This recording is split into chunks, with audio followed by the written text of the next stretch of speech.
Hello guys and welcome back. I'm starting this semi-throwback video series about decks that are highlighted in my past competitive tournament days. I think this first video would be way back 2009, but within this period I was already trying out some of the standard top tier decks that was also released probably from major tournament events or results of Pro Tours, including also World Magic Cup and World Championships.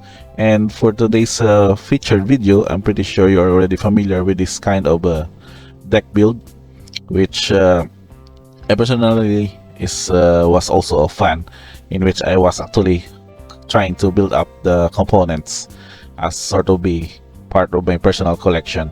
So we call this one as the Boat Brew. If you're yet familiar with this build, I think you already saw this one as a red-white mid-range deck. You can probably call this one as a mid-range, but even though this deck would be one of the, I'm thinking as one of the most popular deck back in its day in standard, that was during the Lorwyn Black and Shards of Balara Black. That's the first time that was the mythic rarity was introduced, was in Shards of Balara, and including this one, of course, was Ajani Vengeant. It's one of the most powerful planeswalker during that meta game that is in the standard format. So this deck list was from the PTQ Austin. So we have Pro Tour qualifier events, which of course has a lot of variants of the deck. And with this build, let's check on why it was called of this as a red-white. But if you are not yet familiar with the term, it was actually made by a pro player during the cruise special tournament. It was a boat brew cruise. A boat cruise, I forgot what specific area that they did that event, and it was that prior tournament wherein this deck name was taken from. So we check on the build. You can see here a lot of 4 obs of the lands. So this would be having a total of 24 lands. So 6 times 4 is 24. So including also the print of red-white fix at the time was Battlefield Forge, Rugged Prairie, also the popular hideaway land Windbreeze Heights, wherein you can hide away 4. If you attack with 3 or more creatures this turn, you can play that exiled card without paying its mana cost.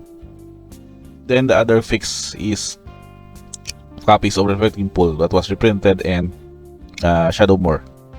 So this is a good mana fix, but would also depend on if you're not really drawing your basic lands of the 2 colors or Plains or Mountain. If you have not yet having this one, then it might not be got good of a fix depending on situation. But you look on the spells of the main deck, we have 4 copies of Figure of Destiny. This is probably the most popular card of this deck, why it's called the Boat Brew. This is from Morning Tide. This is not for Morning, but this is Eventide. I think this is the Eventide version. And it has this ability that can become a 2/2, a 4/4, and an 8/8 warrior avatar later on. So in its early turns, it can just become a 2/2, paying 1 for first level, and then pay 3 to become a 4/4 threat. So at the time, the threat of a 4/4 is already somewhat relevant in that matchup. So we need also to have this one level up as early as possible so that you can do early damage. Now for the other cards, probably the 1/ofs here are the 4 copies of Magfanatic and Borendon Forge Tender. This is also for the mono red matchup and also for the mirror match of Boat Brew. Why Magfanatic was popularized here at the time? Because at that particular year or during that period of rulings, damage on the stack was still in effect. So that means that you can have to deal 1 damage. For example, if Mag's Fanatic is blocked by a 2/2, you can still damage on the stack the 1 damage by its power and then use the ping ability to sacrifice it to ping 1 damage to it. So therefore killing the 2/2 by the Mag Fanatic 1/1. So it was very powerful at the time. Hence you can see also Shichian Commander is also a popular card here, because the 1/1 red goblins can do damage on the stack and then sacrifice it to deal 2 damage to any target. So that's basically treating out a 3/3. You can take out a 3/3 with a 1/1 with the Siege Gang Commander's ability. And for the other creature, we have Knight of the White Orchid. So this creature would also get you to fix your mana ramp, sort of, because it can get you a library from your library, a plains card, and then put it on the battlefield if your opponent has controlling more lands than you. At the same time, it can become a 2/2 first strike, which is also efficient in most scenario in the current play. Then we have Ranger of Eos. That's 4 copies. The Ranger of Eos was a invitational card. So it considers a battlefield. You may search the library for up to 2 creature cards with mana value 1 or less, basically searching up. Figure of Destinies, for example, you can also search up Burden First Sender in any given scenario, or you can search Mag-Fanatic to deal the needed 1 damage to any target.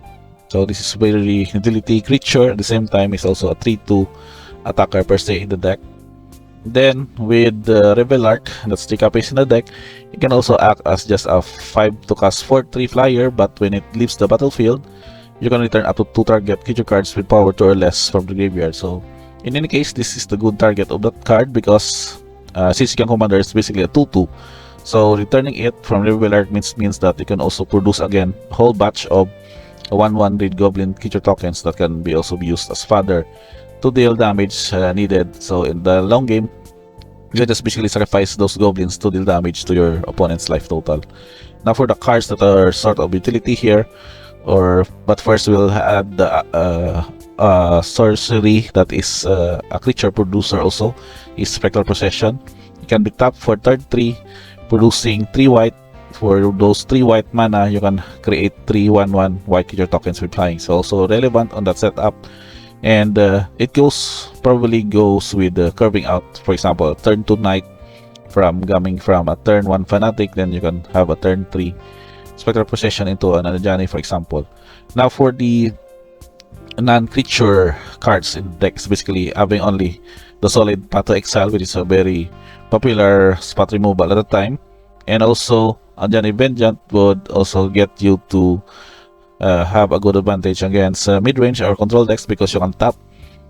You can have the target permanent as an untap in its controller's next untap step. Basically, a land from your opponent would not be really untapped, so denying them for 1 mana.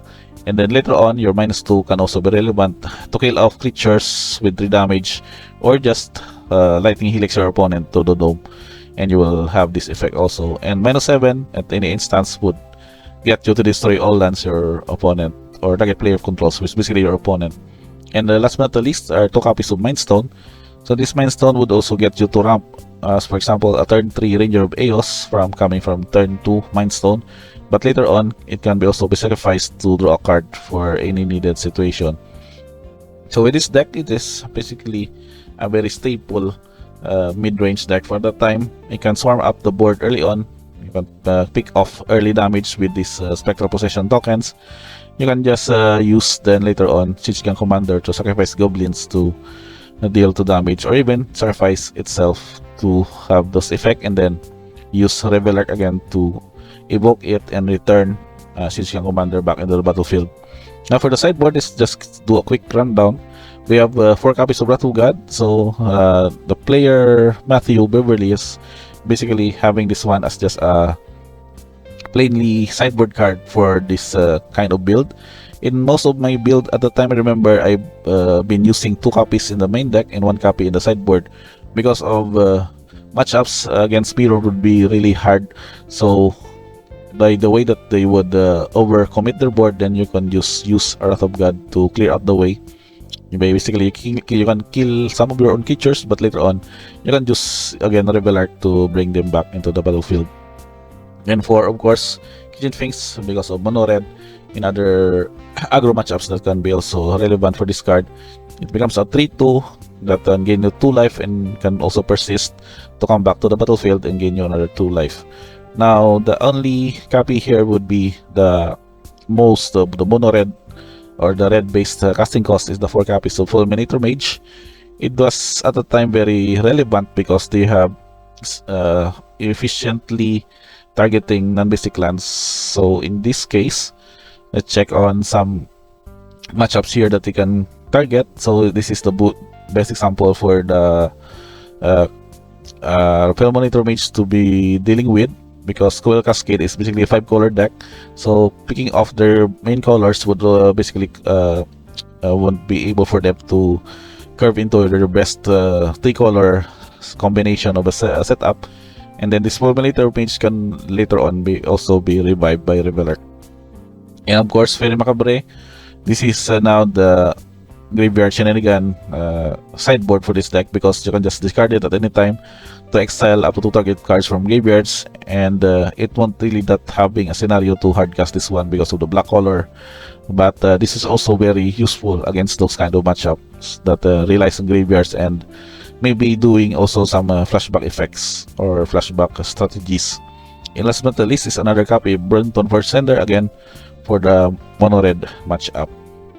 So I guess that's pretty much it for this throwback Thursday, Tuesday, or whatever throwback it may be, for a popular deck back in the day, that is the Boat Brew deck. So it went into a top 4 finish, but these relevant decks, the black-white tokens, are also somewhat a variance of this build, though they instead using red, they used black to also gain advantage of token producer effects, while also using Knight of the White Orchid also with the Borinton into Arranger of Eos to also do some of that the same shenanigans.